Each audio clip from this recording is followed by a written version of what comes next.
Bom dia, eu sou Ivan, aluno de Iniciação Científica do professor Luben. Vou explicar um pouco o nosso trabalho do estudo do método da rede de Boltzmann para simulação numérica de processos hidrodinâmicos de microcanais. Basicamente, aí, a nossa motivação é o estudo do processo de mudança de fase, que está relacionado aí com o desenvolvimento de dispositivos de refrigeração cada vez mais potentes.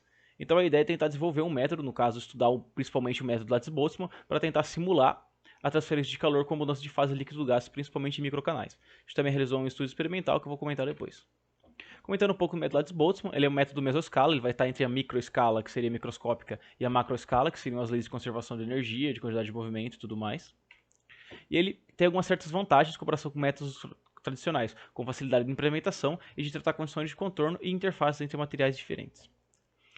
O método Lattice-Boltzmann é baseado na discretização da equação de transporte de Boltzmann. Essa equação ela vai reger o que acontece com a função de distribuição de probabilidade com o tempo e o espaço com as colisões.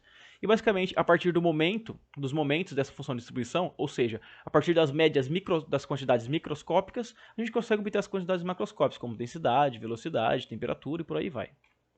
Realizando a discretização, então, no tempo, no espaço e nos sentidos possíveis de velocidade, que a gente considera sentidos discretos para os grupos de partículas, a gente tem uma equação discreta, que é a principal equação do método Lattice-Boltzmann, isso sem considerar forças externas. Consequentemente, os momentos da função, que eram integrais, viraram somatórios. Além disso, a gente tem aí vários modelos para inserir a mudança de fase nesse método aí. E a gente vai estudar, no caso, dois principais modelos, baseados nos pseudopotenciais e baseados na teoria da energia livre. Na verdade, vai estudar alguns da teoria da energia livre especificamente. Começando agora sobre os resultados experimentais, realizou aí uma estadia de 4 meses na Universidade da Corunha para coletar dados experimentais da ebulição em piscina com HFE 7100. Basicamente, a gente traçou curva de ebulição, considerando distintas rugosidades superficiais. A gente coletou vídeos da estrutura bifásica para tentar identificar características dela, como frequências relacionadas com a estrutura e tudo mais, ou estruturas nela mesma. Também capturou vídeos de bolhas isoladas para tentar comparar os resultados com resultados numéricos posteriores. Começando sobre os resultados preliminares, a gente teve aí várias simulações e testes monofásicos. A gente também desenvolveu, no caso, uma nova estratégia de discretização. A gente aplicou ela para a simulação de microcanais monofásicos, como você pode ver aqui ela. E essa nova estratégia ela permite que a gente amplie a estabilidade e a precisão do método Lattice-Boltzmann. Como vocês podem ver em comparação aqui, são gráficos de escolha dos parâmetros de discretização ΔT e ΔX.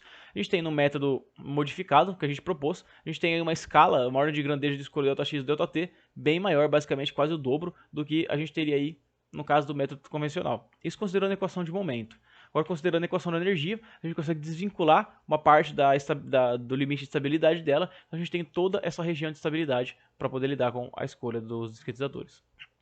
Testes preliminares na mudança de fase, a gente fez alguns testes, como por exemplo, verificar a implementação da molebilidade da superfície. A gente analisou a congruência desses ângulos de contato com o ângulo de contato esperado. Aqui é uma bolha, na verdade, de contato com superfície sólida. A gente analisou a lei de ângulo Laplace, que basicamente vai reger a diferença de pressão entre a pressão interna de uma bolha em meio a um fluido e a pressão desse fluido. A gente consegue perceber aí que os pontos numéricos eles estão aí congruentes com o resultado esperado analítico, que seria a lei de ângulo Laplace. A gente também realizou testes para analisar o comportamento de bolhas subindo sobre a ação da gravidade em meio líquido. A gente comparou também os resultados com os resultados experimentais de Vag e Weber, em 1981. E a gente obteve aí bons resultados. Como vocês podem ver aqui, uma comparação qualitativa do formato da bolha, elas são bem incongruentes. E além disso, também a gente obteve um erro em comparação com as velocidades terminais, de aproximadamente 6%, o que é muito bom para o método. A gente também começou aí testes com mudança de fase, a gente testou aí um teste unidimensional, no caso do problema de Stefan, a gente tem uma parede aqui superaquecida em contato com o líquido saturado, consequentemente começa a acontecer a mudança de fase e surgir vapor. E essa interface vapor-líquido ela começa a avançar com o tempo em x. A gente tem uma solução analítica para esse problema. Aqui a gente comparou o desenvolvimento do método Lattice-Boltzmann baseado na teoria da energia livre e dos pseudopotenciais para diferenças temperaturas reduzidas, considerando o fluido R134A. Em comparação com a analítica às vezes não dá para ver direito aqui, mas na verdade ela está bem coincidente aqui. E a gente percebe aí tanto para o R134A, tanto para a água, que o método Lattice-Boltzmann baseado na teoria da energia livre tem uma boa congruência para simular a mudança de fase.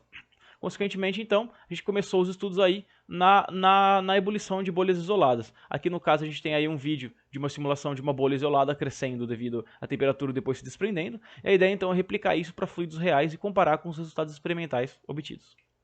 Então, no geral, a gente desenvolveu várias ferramentas aí para ampliar a estabilidade e a precisão do método, como no caso a nova estratégia de discretização, e a gente aplicou ela para um microcanal monofásico, transferência de calor conjugado. Além disso, a gente estudou o método Lattice-Boltzmann, baseado na teoria da energia livre, para escoamentos aí bifásicos, a gente teve boa congruência e iniciou estudos na mudança de fase. No caso, a gente aí teve boa congruência também em relação à analítica para o problema de Stefan, e a gente está começando a implementar para a ebulição em piscina. A gente já tem resultados aí promissores, e a ideia é comparar isso com os resultados experimentais obtidos lá na Espanha. Muito obrigado pela atenção, e agora eu abro a sessão para perguntas.